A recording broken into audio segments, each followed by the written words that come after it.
This time on Flipping Bangers. I follow my heart. Well, if you gift wrap it, I'll take it home now. And I have my arm twisted. We do know there's a problem with the engine. We find a jewel. Finally, we might have bought ourselves a car that's not falling apart. And quickly discover The oil is letting itself out of the car. That all that glitters. is not gold. We haven't actually earned any money. I'm Gus Gregory. And I'm Will Trickett. Together, we're risking everything to follow a dream It's something I've wanted to do for a long, long time. We've packed in our day jobs and invested our own hard-earned cash. as we try to make a living in the cutthroat world of second-hand cars. It's all in the chase. You've got to buy well, you've got to sell well.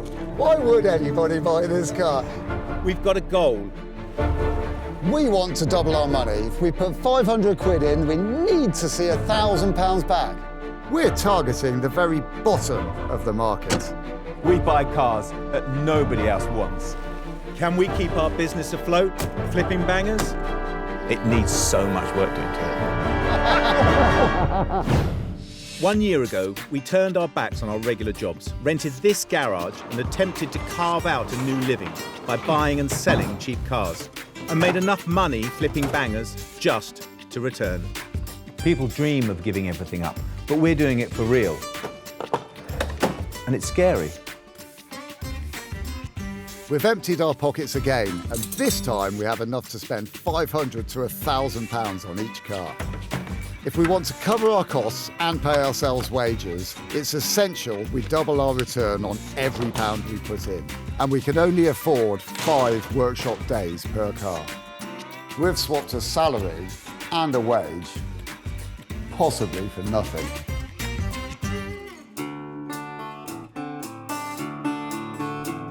We need to keep the workshop busy, but at the bottom of the market, there are so many possibilities. Finding the right banger to flip has us stumped.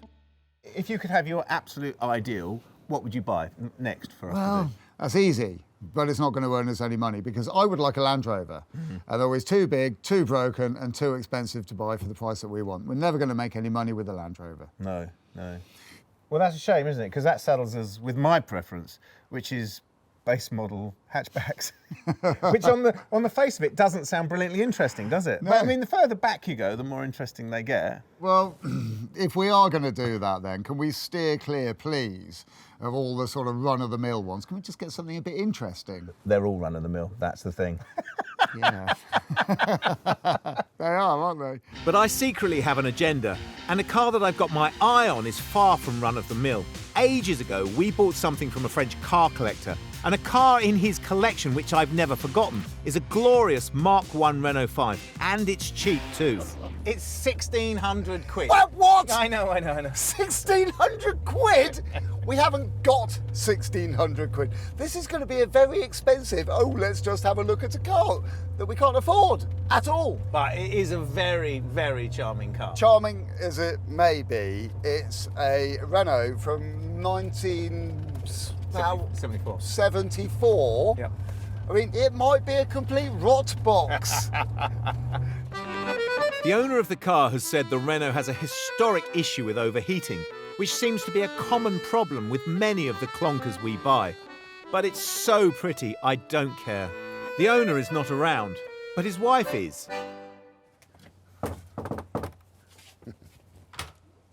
Lisa, I'm hi. Gus. So pleased to meet you. Hello. Morning, I'm Will. Hello, Will. How are you? So we've come to have a poke around your beautiful little Renault 5. Excellent. I know you shouldn't say this, but it's got something about it, and it's got "Take Me Home" written all over it from me. Great. Can you tell us anything about it? I can tell you that's a very pretty blue, but apart from that, not an awful lot else, I'm afraid. How long have you had the car then? We've had it for a year now. We've just bought a new car and we need to make a bit of space. Oh, okay. He knows you're selling it, does he? He does now. Can we go and have a look around? Of course you can. Here's the keys. There Thank you go. very much. If you can get it going, you can have a little drive. Oh, brilliant. Okay. Oh, that's fabulous. Yeah, it is. Thanks Brilliant. very much. See you in a Cheers. minute. Thank you. Gus is all over the car straight away. Lisa's right. It's a beautiful colour blue, isn't it? Yeah, that's a nice colour. Would you call this Earth de Canard bleu? Oui. Do you know what I really love about this is that this is the original Bouet design. And did you know that he designed this in his free time, and when they saw the design, they put it into production straight away. Really? Yeah.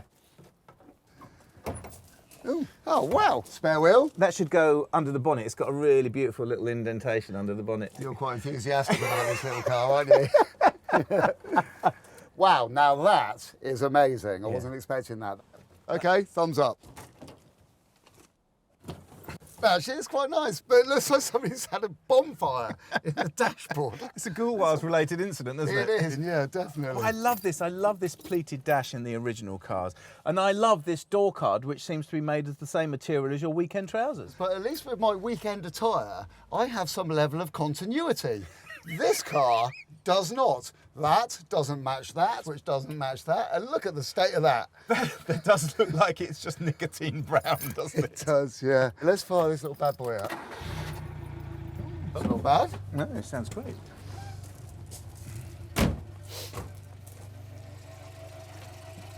Well, it sounds okay. It does sound nice, doesn't it? I love this little indentation here where the spare wheel goes. And look, it's got an alternator because it's a TL. Oh, very posh. And we don't have to dig too deep to spot evidence of cooling issues. You can see, looking here, it's had a bit of overheating sort of problem going on and all of that as well. Yeah. So, slight worry. It looks like it's had a new head. In actual fact, the water pump looks relatively new. Everything else down there looks surprisingly good. Should we take it for a little spin? I think you should drive it. You're the one who's Really? not too fussed about it. It might win you over. Well, we'll see, eh? Yeah.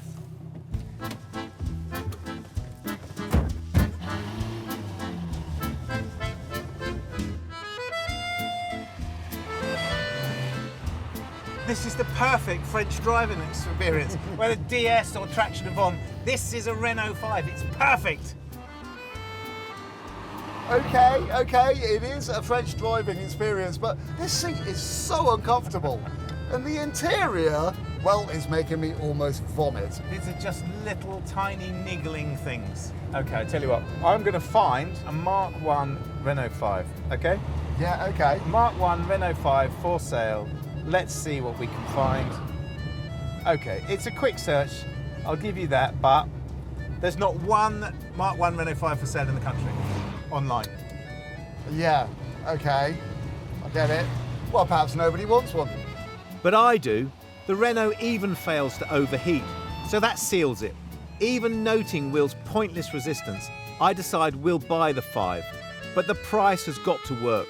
Otherwise, Will kill the project with a king-size grump. How'd you get on? Well, if you gift wrap it, I'll take it now. Excellent. Hold on, whoa, because I think you want more money than we have actually got. Well, it's not me, it's my husband. He wants 1,600 for it. Right, brilliant. Make me an offer? £1,000? Done. Deal. Brilliant, Excellent. thank you very much. Looks like you're going to have to gift wrap it yourself, Gus. Perfect. Nice one. I really didn't think that Lisa would drop 600 quid from the asking price. It looks like I've just bought us a car. That was not the car that I thought we were going to go out and buy. But, you know, for the price, it's all right. Definitely. And you know what I'm going to do? I'm going to look for another one because I was only looking for Mark 1s before, but I'm intrigued to find out a proper price. Here, look, this one. There's a 90s Renault 5 here, so that'll be a Super 5. Yeah. 3,500. And we've got the Mark 1. Yeah, yeah. So we are definitely heading in the right direction here. We might just have made the smartest move of our motoring careers. Back at the workshop, we dispense with excitement, projections and raw emotions and deal only in cold, hard facts. What on earth can we do with this car in 5 days to make it worth £3,000? It's funny with these little cars, isn't it? I mean, some people love big V8 muscle cars, don't they? Or sort of high-tech Japanese pocket rockets. But for me, these absolute base-level, working-class people's transport, they just do it for me. I don't know why, I don't know where it comes from, but I love them. Well, it's a great little car, isn't it? When these came out, it was just a functional little car. But as they've got older and rarer, you can really see them for what they are. And these little cars really help move the market on a lot. Yeah, it did. And we've got a very good one here. I mean, clearly we've got to do something with that interior, and it might be very difficult to find an interior for it. But that's got to come out, hasn't it? But there is that toughie as well. You remember we were told it was overheating. I know we haven't experienced it ourselves yet, but we do know there's a problem with the engine. Yeah, but you'd think that would be simple, wouldn't you?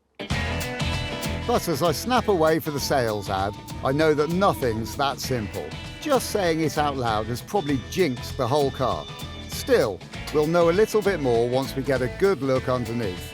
But there is some admin to take care of first.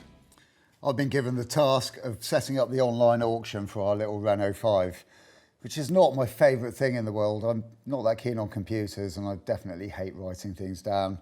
But it is a very nice car and I've got all of the photographs in there now and the advert's looking good.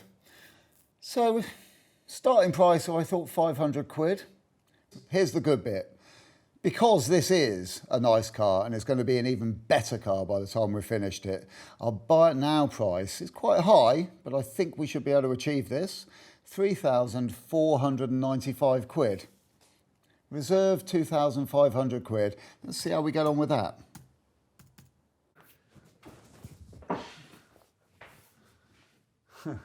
Wow. It's so clean, isn't it? It's really good. It's obviously lived in a very nice, warm, dry part of France. I don't think I've ever seen a Renault that doesn't need any welding. You think all the little thin stressing bits like these are really good, aren't they? Whereas you think they would be rusted through. Yeah, it's as clean as a whistle. Amazing. Look, all of this lot. I bet all these nuts and bolts undo easily. Not that we want to touch them. No, quite. Well, it seems like finally we might have bought ourselves a car that's not falling apart with rust, huh? That's a total celebration for me because I am sick and tired of welding cars back together. But that doesn't mean we've got nothing to do. So it's overheating. We're not going to fix that from down here, are we? No, we're not. Let's go and have a look.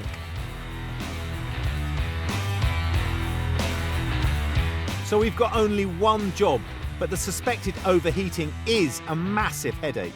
It's a strange thing, isn't it? That telling us that this overheats. I mean, obviously it didn't overheat, did it, when we drove it? Not at all, no. But you can't ignore the fact we've been told that it overheats, even if it didn't overheat when we were driving it. You can't ignore it once you've been told it, can you? Yeah, well, we're going to have a good old visual inspection, take bits off and check they're not blocked. I think we should take the radiator out and flush it through, all the things that you normally do when Good something's start. overheating. We can check the fan, make sure that's working, check the thermostat, make sure that's working, check this thermostat. You know what? Should we take the bonnet off? There is a feeling of doubt creeping in that we're checking the same items anybody else would. Is the Renault hiding a secret? Well, we'll see. The first check is to bypass the thermostat and see if the fan works, which I do with a little hot wiring. And the fan's working. Hey! Sort of, because now we've got to find another reason why our car is overheating.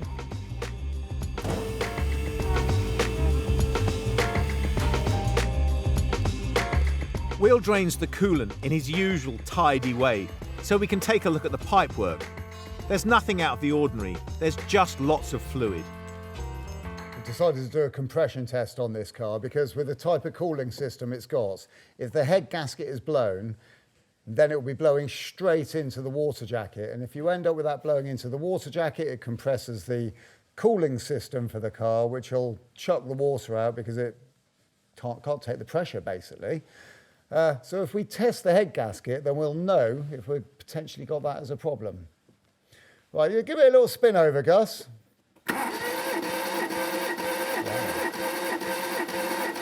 That's all right. Joe, this is pretty amazing.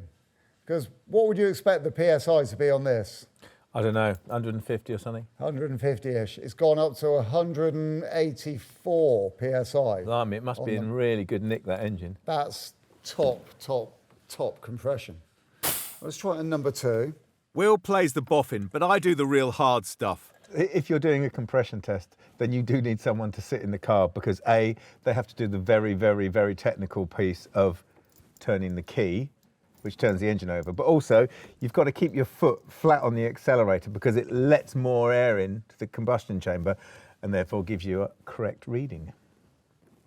Ready? Yeah. That's all right. Same again, 184 PSI. Okay, it's 188. Right, so that's number 3. Okay. All right, same again. In the end, the good but unsettling news is that none of the cylinders fail the compression test. If the cylinders and the pistons and the valves are okay, what is wrong with the car? So now I'm flushing any debris from the radiator. That looks okay. The next item to check is the water pump. One way of doing this is to unhose it and start the engine, but never point it at yourself.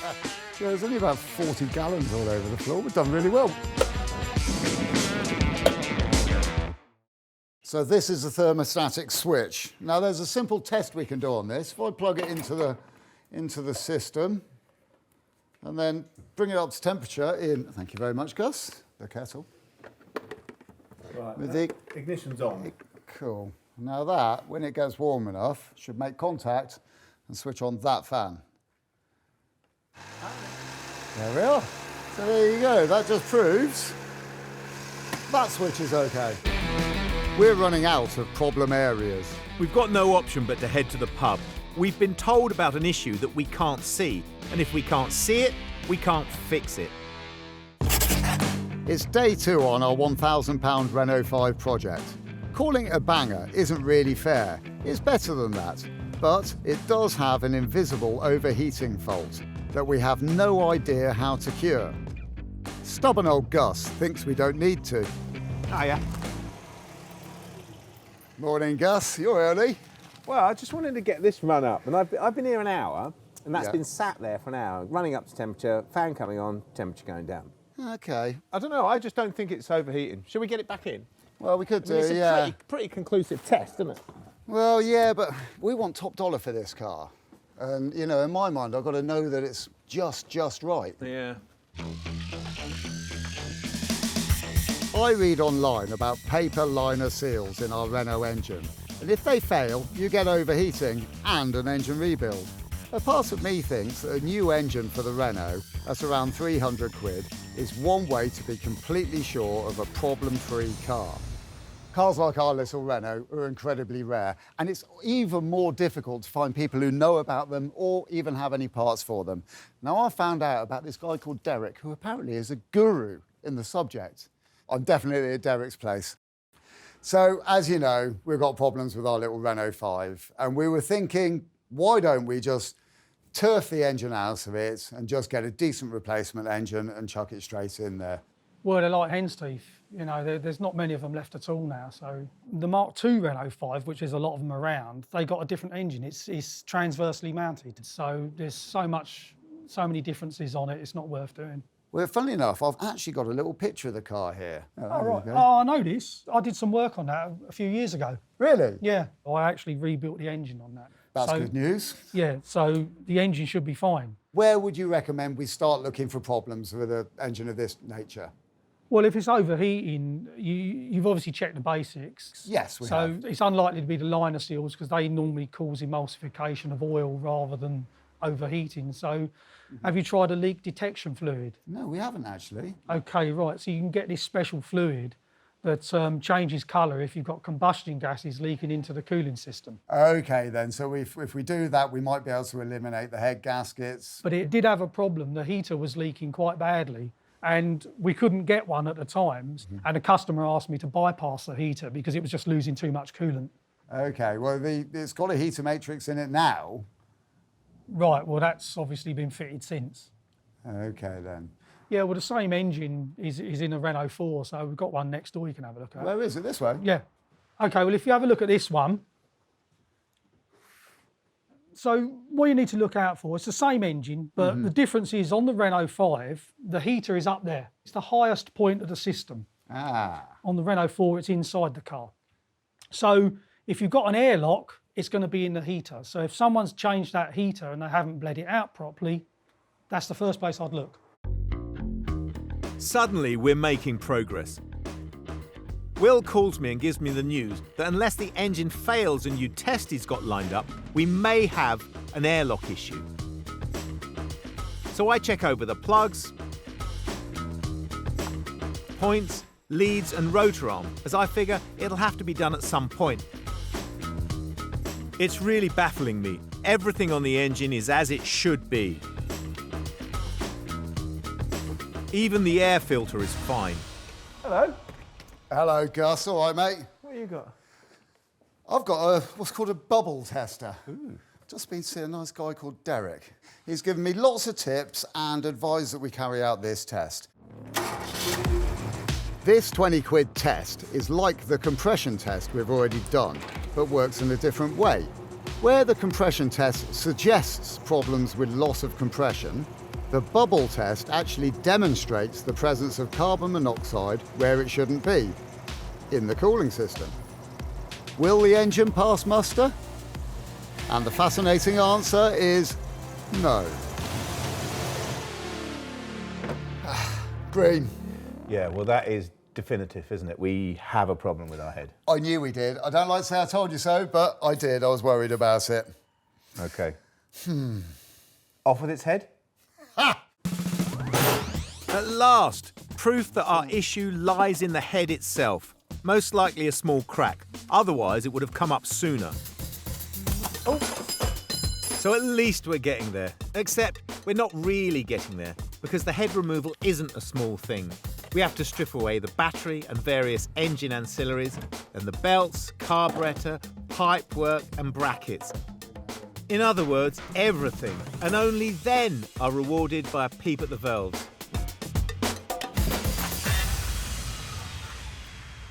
Well, it's nice to see that that's clean, isn't it? And that there's no water in the oil.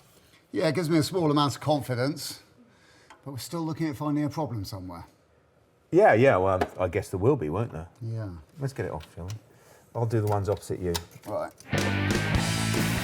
And now we get to the rocker shaft. We've got to store the push rods in order. They can't be left on the workshop floor to collect dust. Then the head is off, and that'll go to our engineering company to be tested for leaks and skimmed flat. And now we can pump out the bores. So we seem to be at a point. We'll wait to get the head checked, and maybe the mystery will be over. How does that look? Well, nothing untoward really. I've given it a good clean up.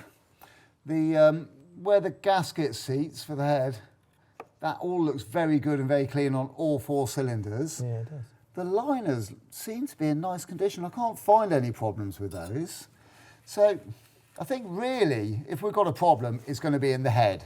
Yeah, it's very difficult to tell, but they've got it and they'll pressure test it, so we'll know. Yeah. So. I'm just going to change the oil, and we'll put the cooling issues to bed. Whoa. So, that's fantastic. So just come down here to let the oil out of the car, but it seems that the oil is letting itself out of the car, and that was not happening earlier because we would have seen it on the drive. This is clearly coming between the gearbox and the engine, so it's clearly a seal that's blown somewhere. This is going to be massively time-consuming for us because now, obviously, we're going to have to take the engine out, and we don't even know if we can get the bits. Will, come and have a look at this. What's that? It's just genius. It's pouring out. I mean, that must be when we ran it up earlier. Well, yeah, there's tons of it. I don't want to start doing that now. I really don't want to start doing that now. We've got 3 days left. 3 days, and we don't even know if the head's good.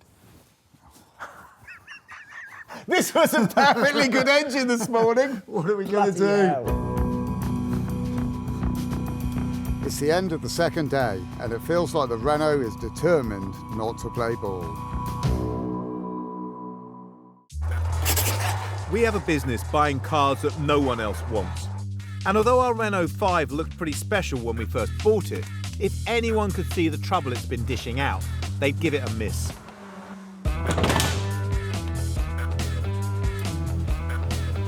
We've just discovered that the oil leak in the middle of the engine means the whole thing has to come out. It's not the news we're looking for. At least we've done so much stripping already, it should only take a few hours rather than a couple of days.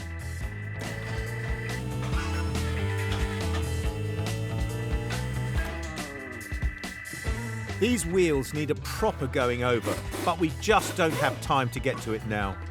Our job of the moment is lots of banging. Not you, sorry Will.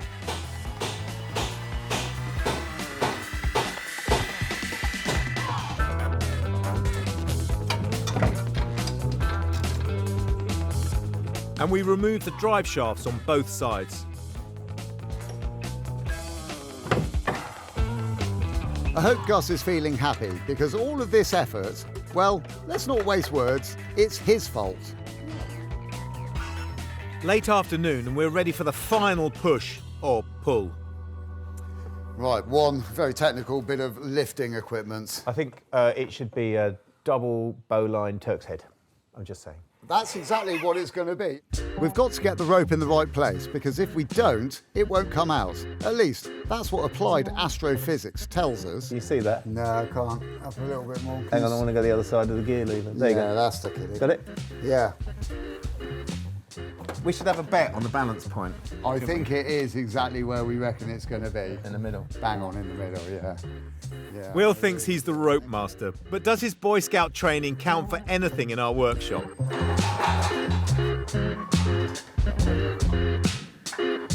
We take up the tension, release the engine mounts,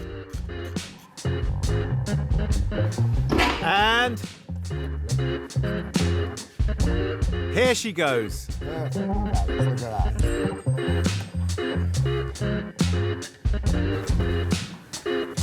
The 850 lump is out. Success. Put space on the bench for it. Yeah. Hey! Oh, doesn't it look diddy? Looks great, doesn't it? Yeah. While Will gets busy prepping the engine, which has to be split in half to trace the oil seal, I'll take the worst of the rust off the wheel rims. I think the wheels are too far gone to paint here, sadly. I'll send them to our pal round the corner.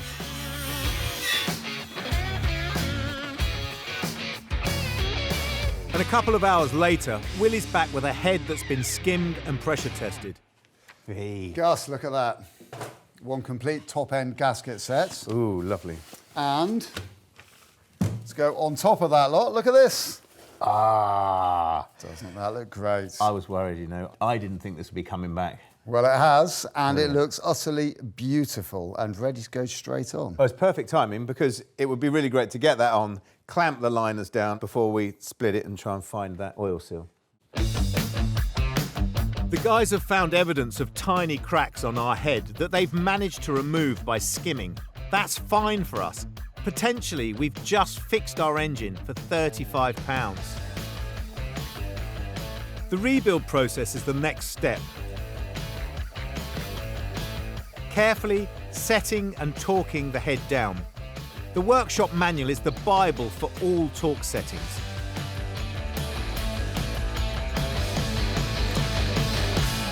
Ooh, thank you very much. There you go. Well, that's done. But Oh, is it? Yeah. Oh, so I can crack on with that bit then. yeah, you're going to do that. We haven't got much time, have we? We've got to get this engine back in, haven't we? Still a ton of work to do. Now I have the job of separating the engine and gearbox. With it on the bench, it's all DIY feasible. Honestly, if you can get this far, you can do that too.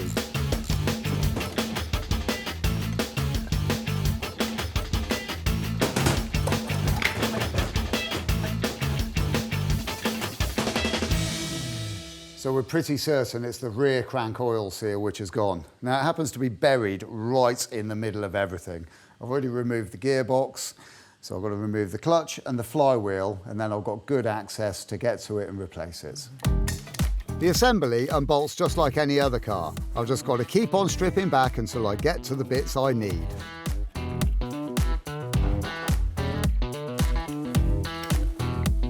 Gus is cleaning up the engine bay, which is a small job, but always worth a go.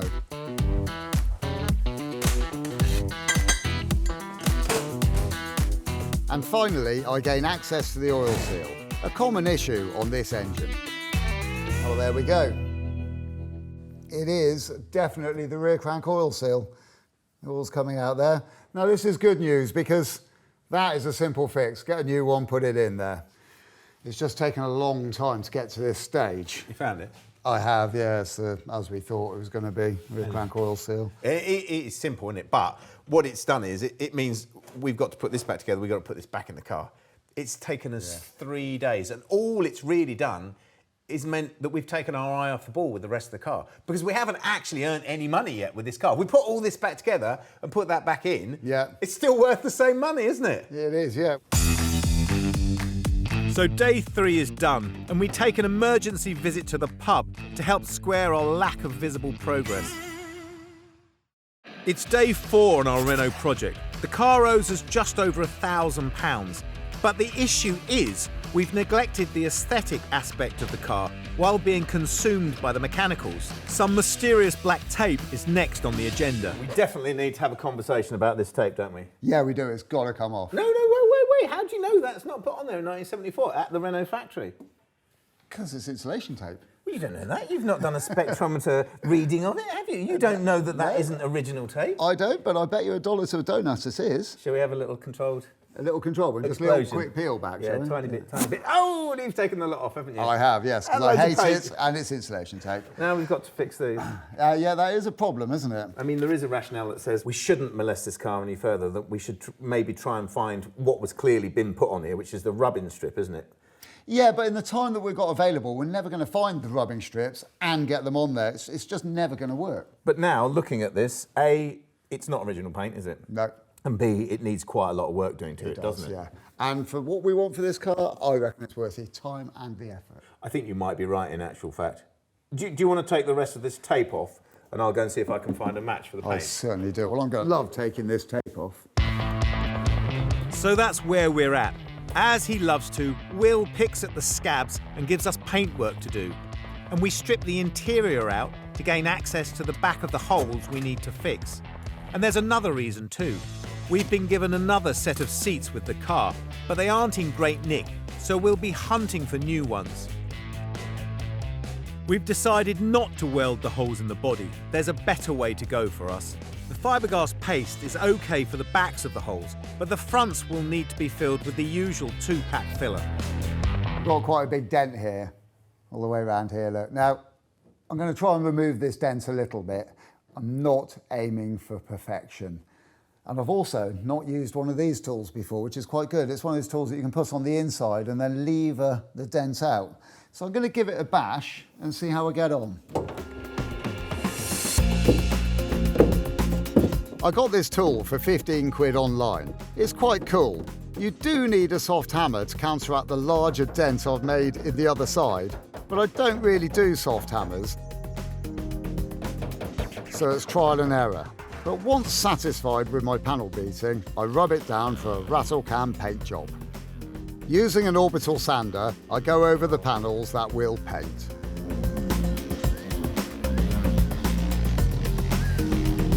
Before that, I mix and dab on a thin layer of filler.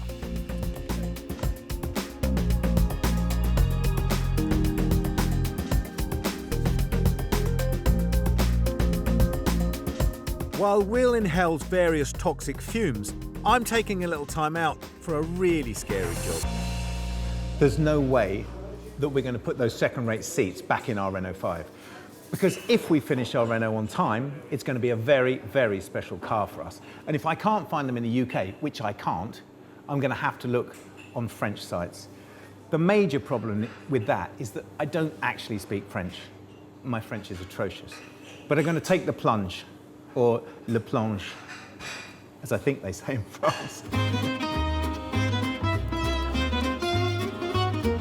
There are a couple of French websites I've found.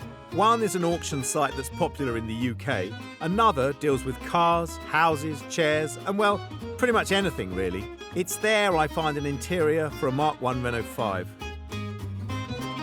It's exactly what we need. The only issue is how to communicate with the seller. That's the hard bit. Bonjour, comment allez-vous? Monsieur, s'il vous plaît, je voudrais une search pour le Renault 5.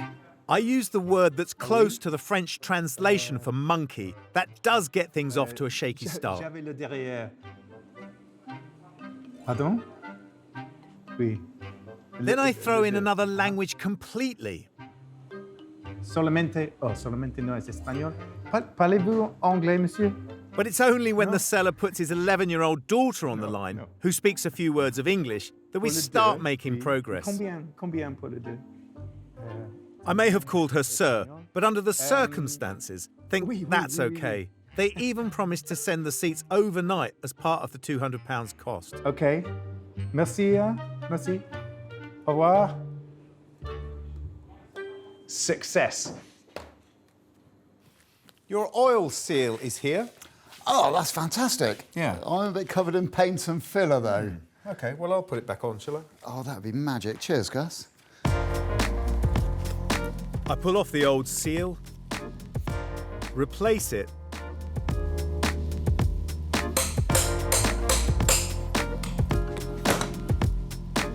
and then reattach the clutch and flywheel.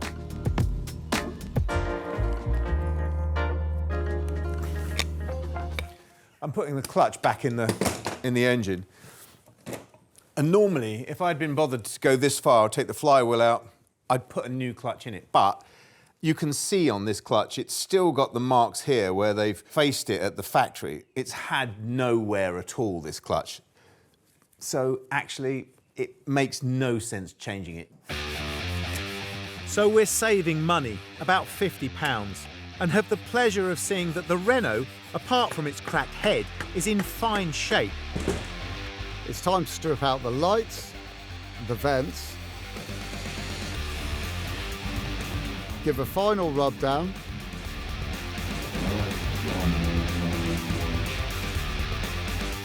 finish the engine, and find out if our Renault 5 is actually going to make us some money. I think we've got a real opportunity with this Renault. It's such a good car. If we get the mechanics right and the bodywork straight, I think we've got the opportunity to make some real money out of it. There's bids coming in, but it's up to £600. So it looks like we might have to manage our expectations on this car, which is sort of criminal. But, well, I mean, there's still time, so we'll see. It's getting to that time when we kneel before the altar of the rattle can.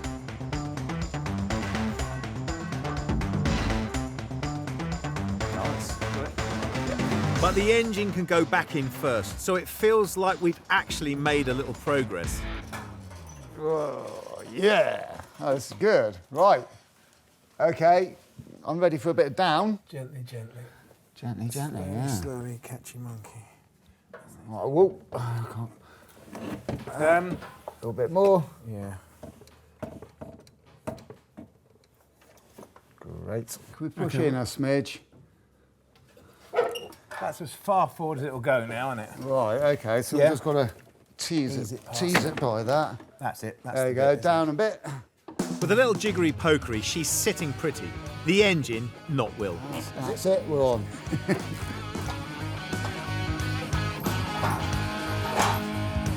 And we mask up the Renault, ready for some duck egg blue. First we go over with some rust preventative, then primer. The specialist primer is meant to even out the surface, but we don't have enough time to do enough coats. But after a quick sand down, here comes the blue.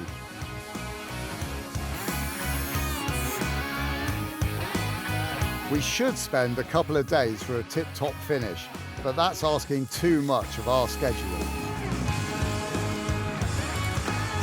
I'm done. You're done. Oh, obviously. I am, yeah. It's good, huh?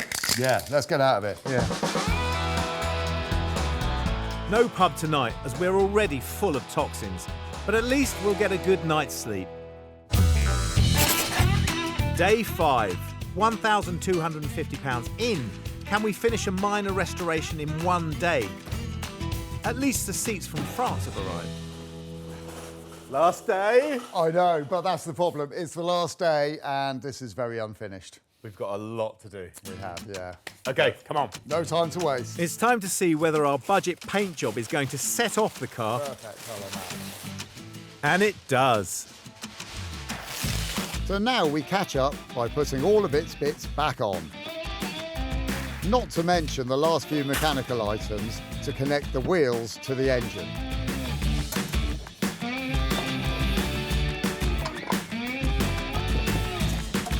Tighten up the suspension.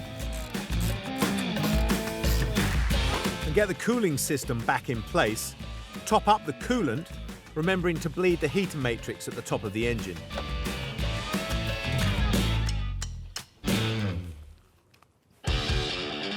Slightly full of French bread and cheese, we have the usual race of getting the car back together.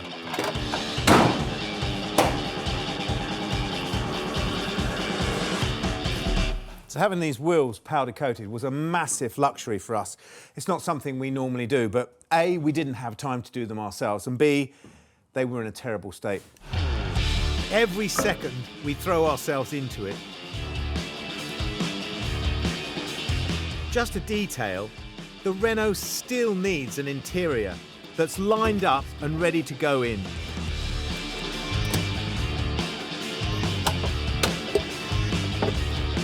And at the end of the day, right at the end, The job is done.